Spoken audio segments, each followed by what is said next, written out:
இன்றைய ஆவிக்குரிய வார்த்தை ஆதியாகமம் 2:18. பின்பு தேவனாகிய கர்த்தர், மனுஷன் தனிமையாயிருப்பது நல்லதல்ல, ஏற்ற துணையை அவனுக்கு உண்டாக்குவேன் என்றார். ஆமேன். ஒரு சின்ன கதை.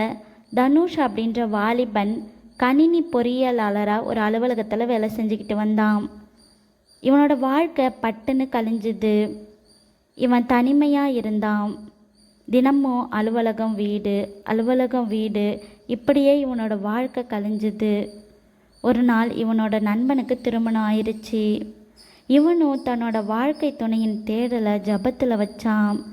ஏசப்பாட்ட கேட்டான், ஏசப்பா, மனுஷன் தனிமையாக இருப்பது நல்லதல்ல, ஏற்ற துணையை அவனுக்கு உண்டாக்குவேன்னு வாக்கு பண்ணினீங்களே, இந்த வாக்கு தத்தத்தை என்னோட வாழ்க்கையில் நிறைவேற்றுங்க அப்படின்னு ஜெபிக்க ஆரம்பித்தான்.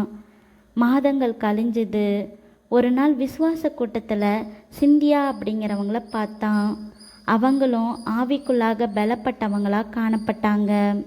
சீக்கிரமாக இருவரும் திருமணம் செஞ்சு கொண்டாங்க. தனுஷோட வாழ்க்கையில் மனுஷன் தனிமையாக இருப்பது நல்லதல்ல, ஏற்ற துணையை அவனுக்கு உண்டாக்குவேன்ற வாக்கு தத்துவம் மறக்க முடியாத வாக்கு தத்தமாக மாறுனுச்சு. இதை கேட்டுட்ருக்க நம்மளோட வாழ்க்கையில் கூட ஏசப்பா என்னை தனிமையாக விட்டுட்டாரே அப்படின்னு நம்ம எத்தனையோ முறை யோசிச்சிருப்போம். ஆனால் அப்படி இல்லை.